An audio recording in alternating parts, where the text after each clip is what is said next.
Lamig guys, layer check. Ilang layer ka? So ako meron ako isang jacket, isa pang sweatshirt, ultra heat tech pants and shirt. Sarado na guys dito sa Nakimise Dori Street. So dinner time na naman tayo guys dito sa may Tokyo. So bumalik muna tayo guys no ng hotel. Kasi iniwan natin yung mga napamili natin sa Ginza kasi sobrang dami. And remember meron kasi tayong dalawang kids no na kasama. So ngayon pupunta tayo babalik sa Asakusa kasi yung pinakamalapit na kainan here.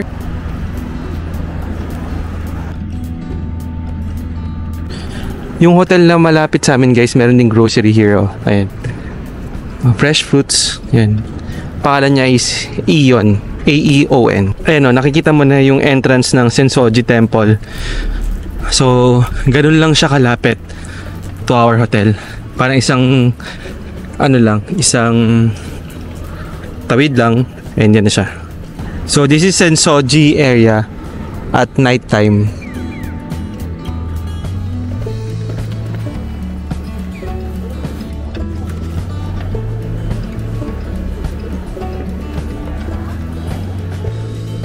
Gabi no, pero ang dami pa rin nagpa-picture.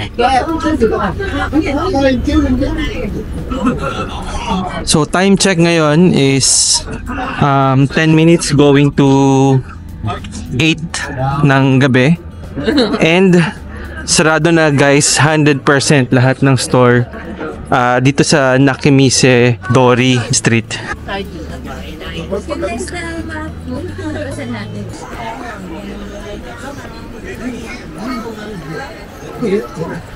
Another tax-free store.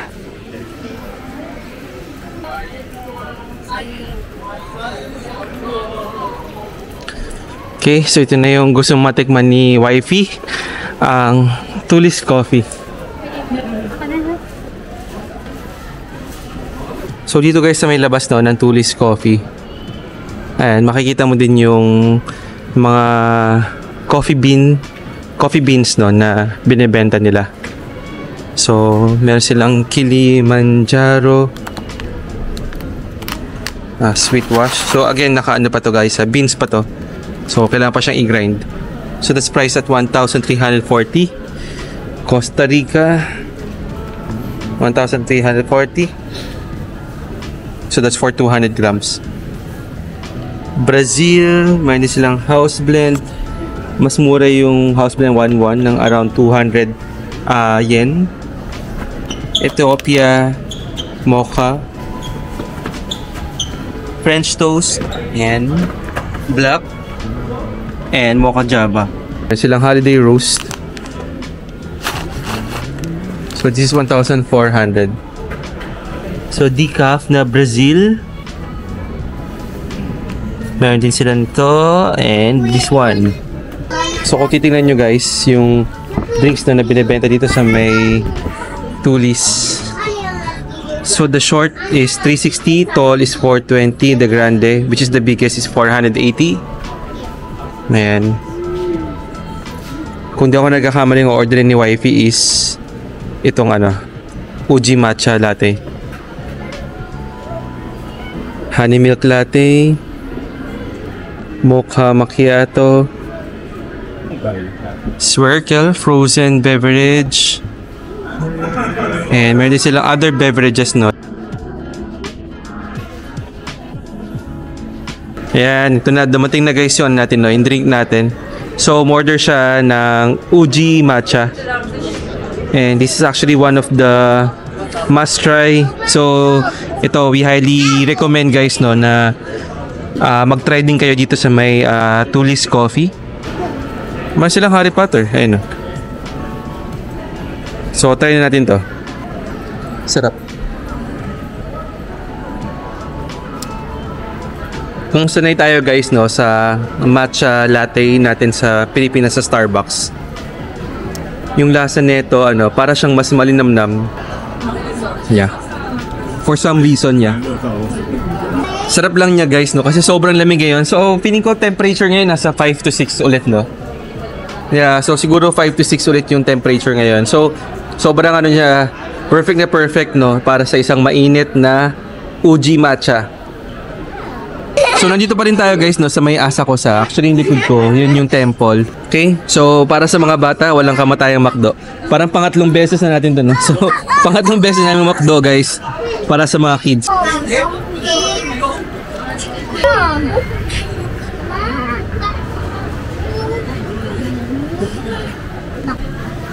Okay, so time for another McDo guys. Okay, cashless lang sila. Start tayo ng order.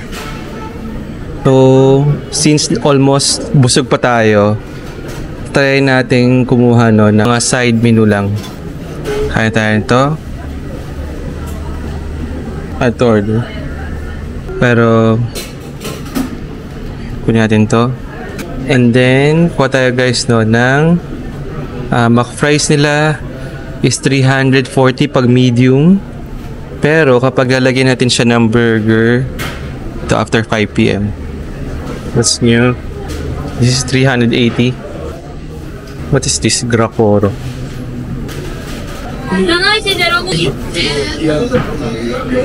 Strawberry milkshake. Small. So total order natin guys is 1,170. So view my order. Read in.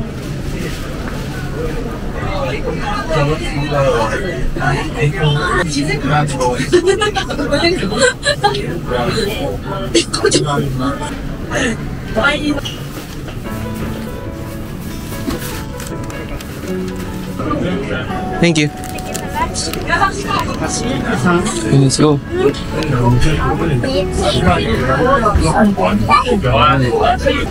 Order na kami guys no. Ito na yung shaka shaka. Yung ketchup nila guys hindi nakasashay.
Yeah, thank you.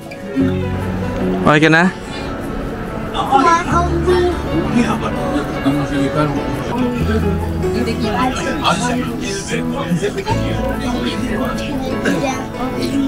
Okay, ayan no. Nakompleto na natin yung McDonald's natin. Hindi lang tayo masyado nakapagsalita no habang kumakain kasi as you know naman guys, diba?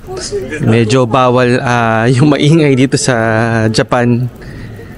So, of course, we pay respect no sa kultura or yung syempre dito sa yung mga ginagawa nila dito sa Japan. Okay? So as I've told you kanina, pangatlong McDo na namin yun. And hindi ko alam no. Kasi syempre kami meron kaming mga plan talaga no na restaurants na pupuntahan namin. Pero hindi siya natutuloy 100% kasi nga meron kaming dalawang batang kasama. So, we would normally end up sa McDo. Kasi the kids will normally want yung fries, sundae, strawberry milkshake, di ba? Nuggets, chocolate. So, syempre kids, no? So, medyo hindi pa naman nila na-appreciate talaga yung mga iba't ibang klaseng food. So ang ginagawa na lang namin guys, order na lang kami ng sobrang mga kakaibang food sa McDo. So today, anong in-order namin is Gracoro. Gracoro or Gracoco? Gracoro yata, no? Na burger. So all in all, yung price na binayaran namin is more than 1,000 yen. And yung nakain namin, ano siya, para siyang shrimp sa loob na merong sauce. Equally good. So first time, and walang ganun guys, no, sa atin sa Pilipinas. So tinanay na din namin. And si wifey, first time din niya, no, maka-experience and makatikim ng shaka shaka. Shaka shaka is the parang shake fries, no. Pero ito, shaka shaka, the version is for the chicken naman. So it's a deep fried breaded chicken. Almost similar, para siyang Famichiki ng Family Mart and yung 7-Eleven chicken. Pero ito para mas mura siya kasi 200 yen lang siya eh. But when you buy it from Family Mart or si 7-Eleven, parang nag-range siya ng 230 to 260 yen. So mas mura to, no, ng 50 to 60 yen bawat isa.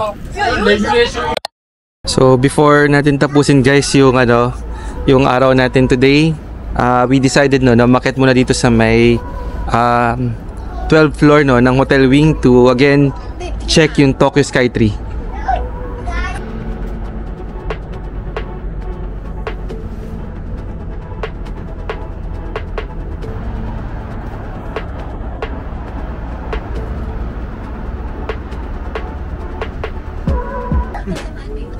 Ito guys, oh. Yan yung itsura nung nung igloo nila. Ayan siya.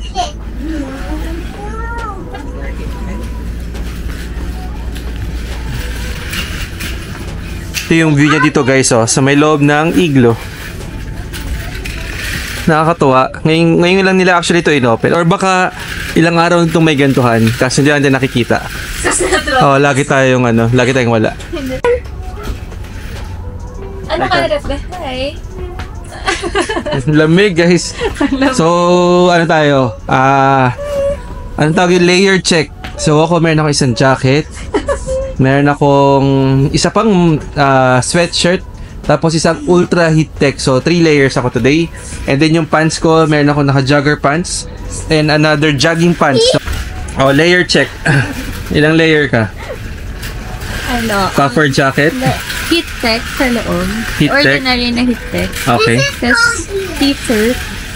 T-shirt? And then sweatshirt. Okay. Tapos puffer jacket. So 4. Pero yung pang ilalim mo? Pants 1 lang. 1 lang. Grabe guys. Pero yung mga kids namin, nakadalawang layer sila. Naka ultra heat tech sila, no? Both shirt and pants. Yung ultra heat tech guys, ito yung ito yung binili namin dito sa Uniqlo. Ito yung pinaka warmest nila, no, na heat tech. Kasi dalawa pala siyang klase. Meron yung manipis, meron yung makapal. So binilan namin sila, no, ng ultra heat tech, no, na parehas guys, no, pants and shirts. And then meron pa silang t-shirt na sweatshirt. And then another layer of jacket. And then naka-puffer jacket pa sila. Kaya tinan mo guys, oh, yung itsura nila parang ang lalaki nila kasi sobrang lamig. Naka-long sleeve. Yun nga, kaya nga. So all in all 4. Si Oli, oh, ang ano niya. Kasi 4 na layer yan. Tapos naka-bonnet siya. Kasi Ayan. na naka-gloves. Yan, naka-gloves din sila actually to. Kasi hindi sila makapaglaro. So tinanggal muna nila yung gloves nila. Ayan. What's in their hat? So from the igloo, you can see Tokyo Skytree. So natapos na naman natin guys, no, itong araw na to. So marami na naman tayong na-try, na-experience, napuntahan, nabili, napagod. So hanggang sa ulitin, ingat kayo, stay safe, and don't forget, no, to like, share, and subscribe na rin, no, sa ating YouTube channel. Ingat, bye-bye.